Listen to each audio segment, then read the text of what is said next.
তো সবাই মিলে চলেন তো একটু তকবীর দিন। আর এই তকবীর ও ভাই, রাস্তা ঢালাই হয়েছে তা বলে কি দম কমে গেছে? অন্তত যে কটা কুটুম খেয়ে ঘরে শুয়ে পড়েছে, ওয়াজ শুনতে হবে না, আমাদের আওয়াজ শুনে উঠে যেন পেশাব করে শোয়। অন্তত আওয়াজটা সেরাম দাও। ওটা আল্লাহু আকবার। কেন পার্টির মিছিল এরম আওয়াজ হয়? তখন তো বলে লড়াই লড়াই লড়াই চাই, লড়াই করে বাঁচতে চাই, ইনকেলাব জিন্দাবাদ, নেতারা খাবে আমরাবাদ। ওরা খাচ্ছে পেঁয়াজ, আমাদের দিচ্ছে খোলা, আমাদের ভোটে ওদের গলায় উঠছে ফুলের মালা। তারপরেই বলছে ভোট দিন ভোট দিন ভোট দিন দাদা, এবার ভোটে জিততে পারলে গোবিন্দপুরে কোথাও থাকবে না কাদা, উন্নয়নে আসছে অনেক বাধা। আচ্ছা বলুন, যে মুসলমান 34 বছর বামফ্রন্টের স্লোগান দিতে পারে, 11 থেকে 24-25 দিদির জন্য দিতে পারে, তারা এই দক্ষিণ 24 পরগনার ফলতা থানার গোবিন্দপুর গ্রামে বসে কয়েকটা রাত নয়, একটা রাত আল্লাহ ও রসুলের জন্য মাত্র আর কয়েকটা ঘন্টা দিতে পারে না? পারে না? আরে আমার বিশ্বাস, যে মুসলমান 34 বছর বামফ্রন্টকে দিতে পারে, 11 থেকে 24-25 টিএমসির জন্য দিতে পারে, তারা এই গোবিন্দপুর গ্রামে বসে কয়েকটা ঘন্টা নয়, যদি প্রয়োজন হয় আল্লাহ ও রসুলের জন্য, যদি প্রয়োজন হয় আমরা শুধু সময় নয়, আমরা আমাদের জীবনটাও পর্যন্ত দিতে রাজি আছি। কথা ঠিক কিনা? যেমন তার জ্বলন্ত প্রমাণ ফিলিস্তিনের মুসলমানদের দিকে তাকিয়ে দেখুন। 43,000 মুসলমান মারা গিয়েছে, 1,000 নয়, 2,000 নয়, 43,000 মুসলমান মারা গিয়েছে। বাচ্চা কুরবানি হয়েছে, বিবি কুরবানি হয়েছে, বাড়ির বাপ বলেছে বাচ্চা কুরবানি যায় যাক, বিবি চলে যায় যাক, প্রাণের বাচ্চা চলে যায় যাক, গায়ে এক ফোঁটা রক্ত থাকা অবস্থায় মুসলমানদের হৃদয়ের স্পন্দন বাইতুল আকসাকে ইহুদিদের দখল নিতে দেব না। তারা টানা 15 মাস যুদ্ধ করার পরে আজকে তারা সেই ফিলিস্তিনের জমিনে ফিলিস্তিনের মুসলমানরা বিজয় উল্লাস করতে ব্যস্ত আছে। ভারত সরকার ওয়াকফ সম্পত্তি নিজের দখলে নিতে চাইছে, গোবিন্দপুর মসজিদ তারা দখল নিতে চাইছে, গোবিন্দপুর কবরস্থান তারা দখল নিয়ে কবরস্থানের উপরে ক্লাব বানাতে চায়, মসজিদকে মদের দোকান বানাতে চায়। আমরা গোবিন্দপুরের মুসলমান বলতে চাই, জীবন দেব, রক্ত দেব, আল্লাহর ঘর মসজিদের একটা ইটে স্পষ্ট করতে দেব না। নারায়ে তাকবীর, নারায়ে তাকবীর। হে উপস্থিত জনমণ্ডলী, আপনারা নিউজে দেখছেন নতুন করে বিল পাস করতে চাইছে চাওয়ালা, দেখেছেন না দেখেননি? বিল পাস করতে চাইছে, আর আমরা গ্রামে বসে বসে টিএমসি, সিপিএম, হিন্দু মুসলমান, আপনার তবলিগ ফুরফুরা নিজেরা নিজেদের মধ্যে ডিভাইডেড ভাগ করে রেখে নিজেরা গোষ্ঠীর দ্বন্দ্বের দিকে লিপ্ত আছি। চলে যান হিন্দু পাড়ায়, তারা একজন টিএমসি করে, আরেকজন বিজেপি করে, আরেকজন সিপিএম করে, সারাদিন মিটিং মিছিল যাই করুক, সন্ধ্যার পরে এসে দেখবেন ভাই ভাই বাপ বেটা সব এক জায়গায় বসে টিএমসি, সিপিএম, কংগ্রেস একসঙ্গে বসে তারা গোপন মিটিং করছে, ভাইজির বিয়ের প্ল্যান তৈরি করছে। কথা ঠিক কি না? আর মুসলমান বলছে যতক্ষণ না ওর লাশ ফেলে দেবো ততক্ষণ আমি গা দেবো না, ভাত খাবো না, ওর লাশ ফেলে দেবো। চলছে তাই। ওই জন্য দেখবেন যা উইকেট পড়ে বেশিরভাগ নেড়ের বাচ্চা। কথা ঠিক না বলুন? যা উইকেট পড়ে নেড়ের বাচ্চা। অন্তত এসেছি এখন তো ঘুমের ঘোরে, বলবো হাওড়া, শুনবে কেওড়া, লেগে যাবে ঝগড়া, আমাকে দেবে তাড়া, হয়ে যাবে শিয়াড়া। অন্তত একটু জাগ্রত অবস্থায় শুনুন, আমার সাথে একটু কথা বলবেন, ইনশাল্লাহ আপনাদের ঘুম ছাড়বে। তার জন্য টাইগার বাম দেওয়া হবে, কাজ হোক আর না হোক অন্তত একটু চোখ জ্বালা করবে। ঠিক আছে, চলেন। হ্যাঁ, বুঝতে পারিনি কই জনের বাচ্চা কি বলেছে? নেড়ের বাচ্চা মোল্লাদের বলে। হ্যাঁ,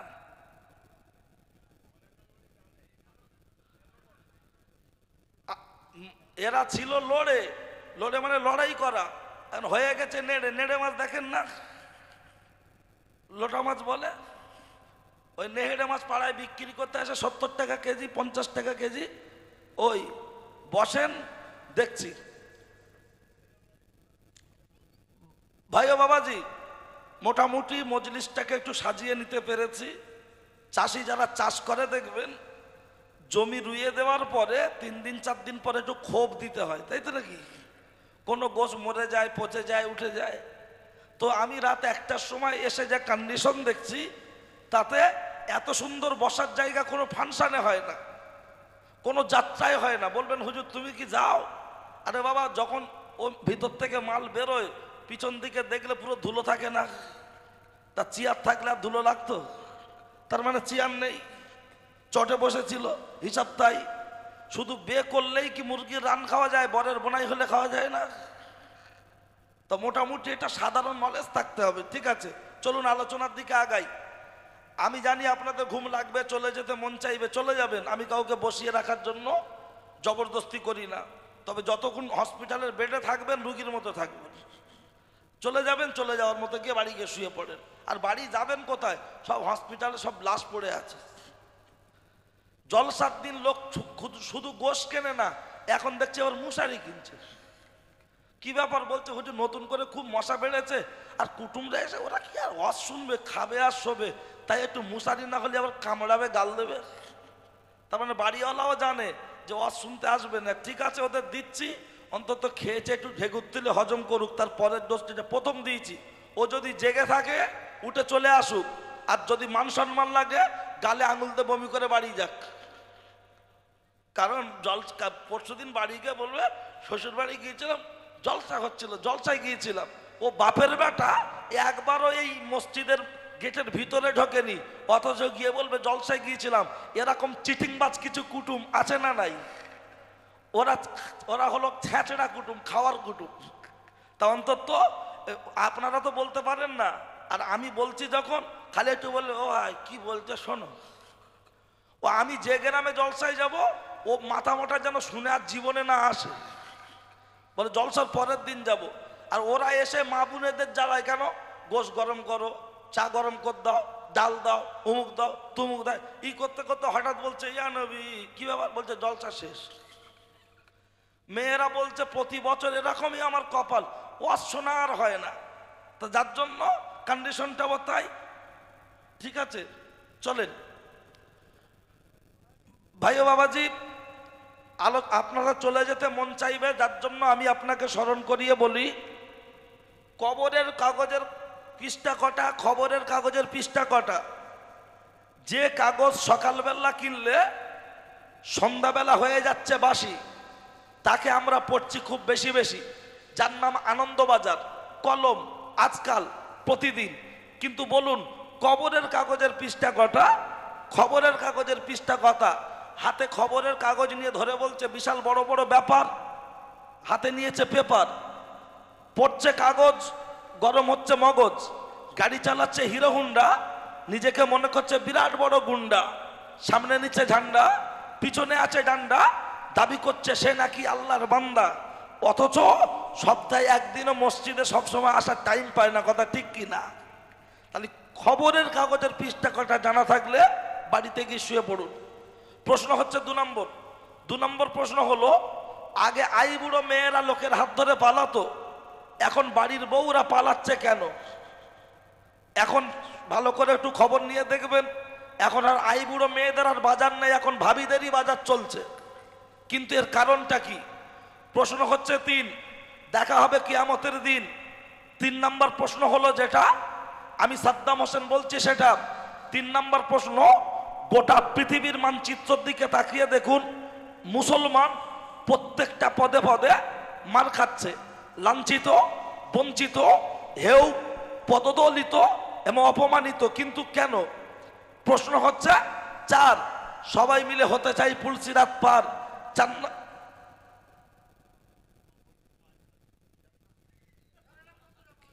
কি মুসিবত!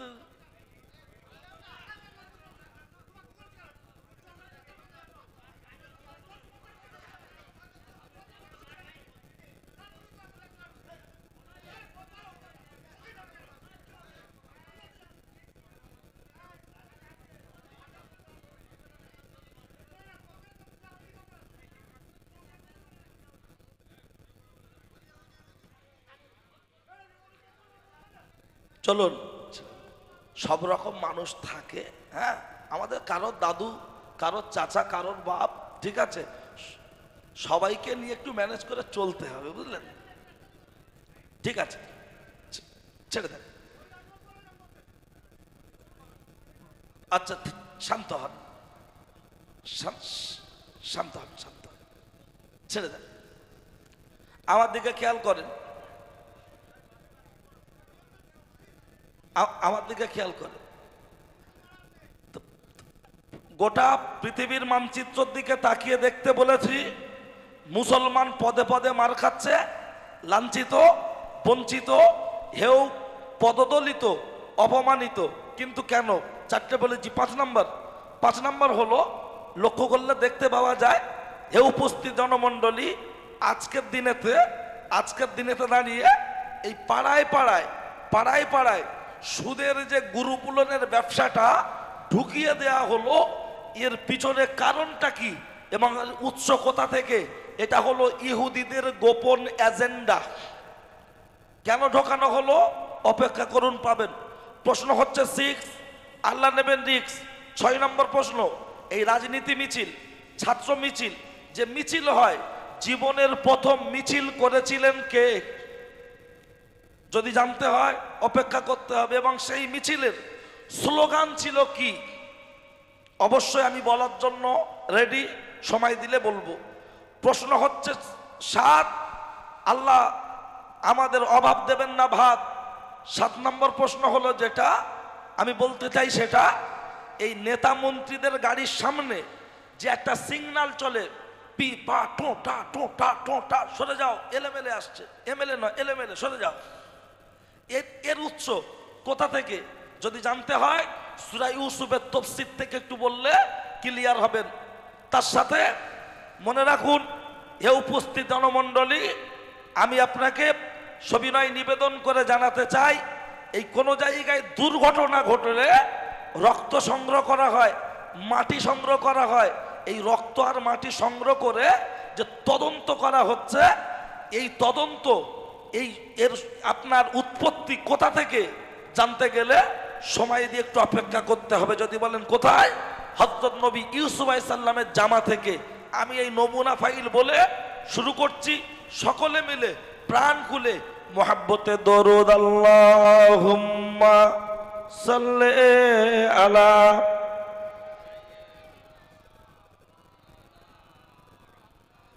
ওয়া আলা আলি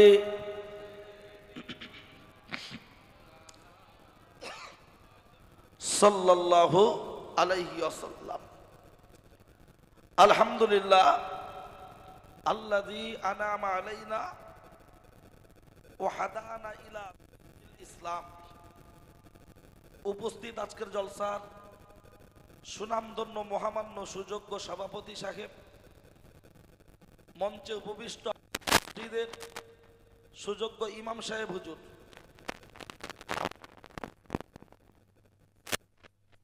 পাড়া থেকে আগত নামাজি পরেজগার আল্লাহওয়ালা মুরব্বী বাবাজিরা, সমবয়সী নওজোয়ান তরুণ বন্ধুরা, স্নেহের ছোট্ট ছোট্ট মাসুম বাচ্চারা, পর্দার অন্তর আড়ালে ওয়াজ শোনার নিয়ত করে বসে বক বক করে গল্প করা মা ও বোনেরা, সকলকে জানাই আন্তরিক শ্রদ্ধা, অভিনন্দন, ভক্তি, ভালোবাসা ও মোবারকবাদ। আমি যে সময় মাইকে মুখ দিয়েছি, এই সময় একদল মানুষ আছে রাস্তায়, আরেক দল মানুষ আছে শয়তানি ধান্দায়। কেউ আছে গাড়িতে, আবার কেউ আছে বাড়িতে, কেউ আছে বাড়ির খাটে, কেউ আছে আপনাদের হাটে। আমরা কিছু মানুষ বসেছি মসজিদের মাঠে। আমার আল্লাহ আমাদেরকে ওই সমস্ত মানুষদের মধ্যে হতে বাছাই করে, ছাঁটাই করে সুস্থ শরীরে জীবিত অবস্থায় এই বেহেশতের বাগানে বসিয়েছেন। এর জন্য শুকরিয়া স্বরূপ বলি আলহামদুলিল্লাহ। খুব জোরে বলতে হবে না, একটু ভক্তির সাথে বলবেন। এতগুলো লোক বসে আছি, বিজয় মিছিলে আওয়াজটা যেমন হয় ওইটুকু দিলে হবে, ঠিক আছে? যেন আলহামদুলিল্লাহ বলতে গিয়ে হ্যান্ডেল মারাতে যদি হয়, যেমন সেই দেখেছি মোটর ভ্যানের হ্যান্ডেল মারতে এখন সেলফ হচ্ছে, মোটরসাইকেল হ্যান্ডেল মারতে এখন সেলফ হচ্ছে, সব যদি সেলফ হয় খুব জোরে বলতে হবে না, ভক্তির সাথে বলবেন। জোরে বললো আল্লাহ শুনতে পাবেন, আস্তে বললেও শুনতে পাবেন। আস্তেও দরকার নেই, জোরেও দরকার নেই, দরকার হলো দিল থেকে মহাব্বতে। কথা ঠিক কি না? আপনার বাড়িতে কুটুম এসছে, আপনি গরিব মানুষ, আপনার বাড়িতে কুটুম এসছে, আপনি গরিব মানুষ, আপনি পুঁই শাক চচ্চড়ি ডাল আর ডিম ভাজা দিয়ে ভাত দেবেন মহাব্বত করে, ও খেয়ে হাসি মুখে বাড়ি চলে যাবে। আর বড় লোকের বাড়ি কুটুম যাবে, বাসি তরকারি ডিপ ফ্রিজে ছিল, মালপুরে জমে গেছে খাসির গোশ, যদি দিয়ে বলা হয় দিচ্ছি খাও, ইচ্ছা হয় খাও, না হয় বাড়ি যাও, ও আর জীবনে ওই কুটুম গোশের দিকে দেখবে আর কুটুমের মুখের দিকে দেখবে যে আমার শ্বশুর নয় আবু জেহেল, ওর কাছে আমি খাসির গোশ চেয়েছি, দিয়েছে একটু গরম করবে না। তাহলে খাসির গোশটা মেন কথা না, দরকার হলো মহাব্বত দিল থেকে। দিল থেকে যদি মহাব্বতে না বলতে পারেন, আমার আল্লাহর দরবারে আপনার এই সুবহানাল্লাহ আলহামদুলিল্লাহ পৌঁছাবে না। তাই একটু মহাব্বতে বলুন আলহামদুলিল্লাহ। এই যে লেভেলটা যেন ঠিক থাকে। তারপরে পরেই যে ব্যক্তিকে লক্ষ্য করে সৃষ্টি জগতের শুভ সূচনা, ওই ব্যক্তিটাকে বলা যেতে পারে সৃষ্টি জগতের সভাপতি, মক্কার জ্যোতি, মা আমিনার বাতি, মরুদুলাল, নবী মুহাম্মদ রাসূলুল্লাহর প্রতি অসংখ্য দরুদ ও সালাম বর্ষিত হোক। সকলেই বলি সাল্লাল্লাহু আলাইহি ওয়াসাল্লাম। পর কথা, বক্তব্য সূচনা লগ্নে বলে রাখি, গোটা পৃথিবীর মানচিত্রের দিকে তাকিয়ে দেখুন, মুসলমান মার খাচ্ছে। ফুটবল যখন মাঠে খেলা হচ্ছে, দুই দল দুই দিক থেকে শট করছে, বাইরে একজন পাগল বসে বসে দেখছে আর বলছে উফ, আহ উফ। পাশের লোক বলছে এই খেলা দেখবি না, উঠে যাবে। বলছে দেখছি তো ভাই। তা বলছে চিল্লাচ্ছিস কেন? বলছে আমার খুব কষ্ট হচ্ছে। বলছে কেন? বলছে যে সুযোগ পাচ্ছে সে বলে লাথি মারছে, ওর কি দোষ আছে, সবাই মারবে কেন? আর যেই বলটা বাইরে এসছে, বলটা বুকের সাথে জড়িয়ে ধরে চুমো দিচ্ছে আর বলছে ভাই তুই কি অপরাধ করেছিস, সবাই মারছে। এফরি বলছে পাগলে বল দে, এ বলছে দেবো না। বলছে কি অপরাধ করেছে আগে বলো। বলছে ওর পেটে হাওয়া ঢুকেছে তাই সবাই লাথি মারছে, হাওয়াটা বার করে দে, দেখবি কেউ আর লাথি মারবে না। তা মুসলমানদের পেটে হাওয়া ঢুকেছে তাই সবাই লাথি মারছে। যদি হাওয়া না থাকতো, কোনো মায়ের লাল মুসলমানকে লাথি মারার সাহস পেত না। যদি বলবেন হাওয়া কি, চলুন এক নম্বর হাওয়া হলো যেটা আমার আল্লাহর কোরআন বললেন সেটা। আমার আল্লাহর কোরআন জানিয়ে দিয়েছেন লা তুশরিকু বিহি শাইআ ওয়া বিল ওয়ালিদাইনি ইহসানা, তোমরা আল্লাহর সাথে কাউকে অংশীদার করো না, শরীক করো না, বাপ মার সাথে খারাপ ব্যবহার করো না। কিন্তু দুঃখের সাথে বলতে হয় আজকে সমাজে বুড়ো বাপকে বলছে বুড়ো, মাকে বলছে বুড়ি, এরা মরবে কবে তাড়াতাড়ি। আর জলসার দিনে হুজুরকে দাওয়াত করে বলছে হুজুর খাও খাও খাও। হুজুর যদি বলে খাবো না কেন, বলছে হুজুরের পেট হয়ে গেছে খাজা বাবার ডেক, হুজুরের পেট হয়ে গেছে ইন্ডিয়ার গেট, খাবো না খাবো না খাবো না। তখন বলছে হুজুর আঙুর আপেল বেদানা, তোমার কি কিছুই চলবে না, একটু খাও একটু খাও। যদি বলি খাবো না, তখন বলছে হুজুর বিশাল আয়োজন, না খেলে আমাদের হতে পারে মরণ, একটু খাও একটু খাও।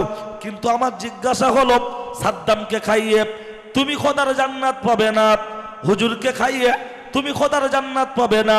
জান্নাত যদি পেতে হয় তোমার বুড়ো বাপটাকে খেতে দাও, জান্নাত যদি পেতে হয় তোমার বুড়ি মাটাকে খেতে দাও। কিন্তু দুঃখের সাথে বলতে হয় আজকে এমন অনেক বাড়ি আছে, শ্বশুর এসেছে শাশুড়ি এসেছে, মরণ খাওয়া খেয়েছে শুয়ে পড়েছে, শালা এসেছে সুমুন্দি এসেছে, জম্মের খাওয়া খেয়েছে হলার ভর্তি করেছে, অথচ নিজের বাপকে ভাত দেয় না, মাকে ভাত দেয় না। এরকম বাড়ি আছে না নাই? আরে আমার আর দাওয়াতেরা করবে না, দরকারও নেই, যা আছে কপালে হয়ে যাবে সকালে, ছেঁড়া কাটা বগলে। ও পর্দার আড়ালে মার বোন, ভিতরে ভিতরে নিয়েছে অনেক বন্ধন লোন, ও পর্দার আড়ালে মার বোন, ভিতরে ভিতরে নিয়েছে অনেক গ্রুপ লোন। কানটা খাড়া করে শুনে রেখে দাও, আজকের একটু ধোলাই দেবো, ওয়াশ করবো, আজকে একটু অপারেশন করবো, তাতে রুগী হয় মরবে, তা না হলে আমাকে ছাড়বে। লক্ষ্য করলে দেখতে পাওয়া যায় কেউ বলতে পারবে না শ্বশুরকে খাইয়ে সওয়াব হবে, শাশুড়িকে খাইয়ে সওয়াব হবে, হুজুরকে খাইয়ে জান্নাত পাবে। জান্নাত যদি পেতে হয় তোমার বুড়ো বাপটাকে খেতে দাও।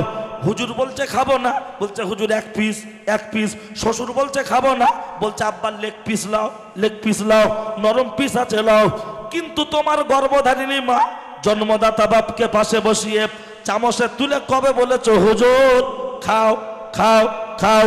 না না না না না, বরঞ্চ বলছে আমার বাপের মুখে দাড়ি নাই, আমার বাপ নামাজ পড়ে না, আমার মা নামাজ পড়ে না। ও গোবিন্দপুরের ছেলেরা শুনে রেখে দাও, জেনে রেখে দাও, তোমার বাপের মুখে দাড়ি থাক আর নাই থাক, নামাজ পড়ুক আর না পড়ুক, আমার মা যদি দেখো ব্যবসা করে রে, ওই মাকে মা বলে বুকে জড়িয়ে ধরতে হবে, ওই বাপকে বাপ বলে বুকে জড়িয়ে ধরতে হবে, তা না হলে তোমার কপালে বাজ পড়বে। আমরা জলসায় আসলে আমাদের হাতে হাত দিয়ে মোসাফা করে বলে হুজুর দোয়া করবেন, দোয়া করবেন। ওরে সাদ্দাম হোসেনের দোয়া তোর জন্য খোদার দরবারে পৌঁছাবে না, পৌঁছাবে না, পৌঁছাবে না। বলবেন সাদ্দাম হোসেন তুমি ছোট হুজুর, তোমার দোয়া কবুল হতে পারে না হতে পারে, বড় হুজুরের দোয়া কবুল হবে। ওরে কোন বড় হুজুর? ফুরফুরা শরীফের হুজুর সহ আপনার কাবা শরীফের ইমাম সাহেবকে যদি ওখান থেকে এনে এই গোবিন্দপুর গ্রামে একদিন নয় দুদিন নয় 1 বছর যদি বসিয়ে কাঁদানো হয়, তারপরেও তোর জন্য দোয়া খোদার দরবারে কবুল হবে না, হবে না, হবে না। বরঞ্চ ওর মাথায় বাজ পড়বে, পৃথিবীর কোন হুজুরের দোয়া কবুল হবে না। বলবেন প্রমাণ দিতে পারবেন? প্রমাণ যদি না দিতে পারি, আছে খেলার মাঠের কাছে একটা ছোট্ট মতো আমার গাড়ি, ওটাকে দিয়ে চলে যাব বাড়ি, করব না দেরি। বক্তারা উচিত কথা বলতে পারে না অনেকগুলো কারণের মধ্যে একটি কারণ হলো অধিকাংশ জলসা কমিটি বেনামাজি। কথা ঠিক না ভুল? তবে এই কমিটিটা মনে হয় নামাজ টামাজ পড়ে নাকি? না পড়লো, কারণ আমি হাজাম, ও হুজুরের ছেলে হোক আর প্রধানের ছেলে হোক, তা বলে কি কম কাটা যাবে? যতটা মাপ ততটাই। গ্রামে যখন মুসলমানি হয় দেখবেন যারা দাওয়াত পায় সবাই এসে আনন্দ করে, টেনশনে থাকে কে? কচি মানে বাচ্চাটা, ও তো কুরবানি হবে একটু পরে, চারিদিকে লোক এসছে, এবার বাচ্চাটা কাঁদছে, ও দাদু গায়ে হাত বুলাচ্ছে, নানা হাত বুলাচ্ছে, বলছে লাগবে না।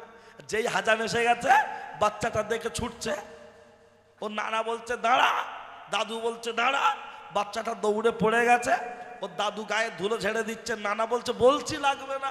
বাচ্চাটা কেঁদে কেঁদে বলছে ও না, তবে আমার না কেটে তোর কাটুক। বলছে দুঃশালা তাই আবার হয়? বাচ্চাটা যতই ভয় করুক ওকে এমন ভাবে ধরে বসায় যেন মনে হয় কুরবানির গরু ফেলছে না, হাত পা দুমড়ে মুমড়ে দিয়ে বলছে কেটে দাও, কেটে দাও। একজন চোখ ধরছে অন্যদিকে তাকা। হ্যাঁ, মোচরমানি দেওয়া ফরজ নয়, মোচরমানি দেওয়া হলো সুন্নত। এই সুন্নতটা পালন করার জন্য বাচ্চাদের সাথে যদি কসাইয়ের মতো আচরণ করতে হয়, আল্লাহর হুকুম মানা হলো ফরজ, সেই হুকুম অমান্য করে যখন ক্যারাম বোর্ডে জুয়া পেটাচ্ছে, লুডুতে জুয়া পেটাচ্ছে, তাসে জুয়া পেটাচ্ছে, তখন অভিভাবক বাপ আর মাকে তখন কসাইয়ের ভূমিকা পালন করার দরকার আছে না নাই? একটু জোরে বলেন। আছে, কিন্তু সে জায়গার বেলা দুর্বল কেন? সে জায়গার বেলা দুর্বল কেন? নিশ্চিত অবশ্যই হবে। শুনে রাখুন, আর এই যে বয়স্ক বাপ চাচারা বসে আছে, এনাদের জিজ্ঞাসা করুন নাস্তা পানি হয়েছে? বলে বাবা দুটো ভাত খেয়েছি। আর এখানে যে বয়স্ক বাপ চাচারা বসে আছে, এনার যে বিয়াই বাড়িতে গিয়ে শুয়ে আছে, তাকে জিজ্ঞাসা করো সন্ধ্যাবেলা চা, 7:30টার সময় গোশ কষা, আর 9:30টার সময় আবার দুটো খেয়ে বিশ্রাম করছে। আর ও যদি এসে আমার হাতে হাত দিয়ে মোসাফা করে ওনার ছেলে যে হুজুর দোয়া করবে, ওর জন্য দোয়া কবুল হবে না বলেছি। প্রমাণ যদি না দিতে পারি, আছে একটা ছোট মতো 4 চাকা গাড়ি, ওটাকে দিয়ে চলে যাব বলেছি বাড়ি, কারণ হিম্মত আছে, প্রমাণ দিতে পারবো। বক্তারা বলে না, কারণ বললে নজরানা কম দেবে আর দ্বিতীয়বার দাওয়াত করবে না, ওই জন্য বক্তারা বলতে পারে না। কিন্তু শুনে রেখে দেন, আমি আমজাদ হোসেনের ছেলে, আমি ছেলে আমজাদ, অত সহজে কাউকে দেব না বাদ।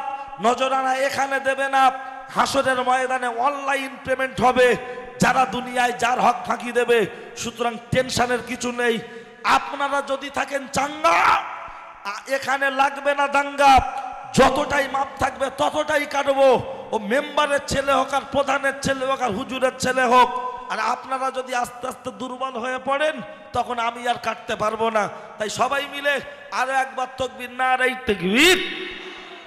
হ্যাঁ, কারণ দু জায়গায় ঘুম লাগে। শুক্রবারের দিন খুতবার সময় ঘুম লাগে না, লাগে না? বলছে ইমাম সাহেব খুতবা দিচ্ছে, ইয়া মুরুনা বিল আদলি ওয়াল ইহসান। চাচা ঘন ঘন দিচ্ছে হার্ট অ্যাটাক। ও চাচা ঘুমোচ্ছ? বলে আল্লাহর কিরে না, অথচ ডিস ব্রেক মারছে। আর এখানে বসলে ঘুম লাগে। আচ্ছা বলুন, এখানে বসে কেউ যদি ঘুমায় সে সওয়াব পাবে? কেন পাবে না? জব কার্ডের মাটি কাটুক আর নাই কাটুক, হাজিরা হলে মাল অ্যাকাউন্টে ঢুকে যায় না, যায় না? তাহলে আল্লাহর ভান্ডার বড় না সরকারের ভান্ডার বড়? আল্লাহর ভান্ডার বড়। যে নেতার কাছের লোক তার মাটি কাটতে হয়, শুধু তার মানে নামটা তুলে দিবি, ও টাকা পাবে, ওর বউ পাবে। আল্লাহর ভান্ডার যখন বড়, আমরা বসেছি সারাদিন খাটাখাটনি করেছেন, পরিশ্রম করেছেন, ক্লান্ত শরীর, হয়তো ঘুম লেগে যেতে পারে।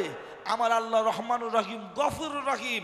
আপনার নিয়ত যদি ঠিক থাকে, তার রহমত থেকে আপনাকে আমাকে বঞ্চিত করবেন না।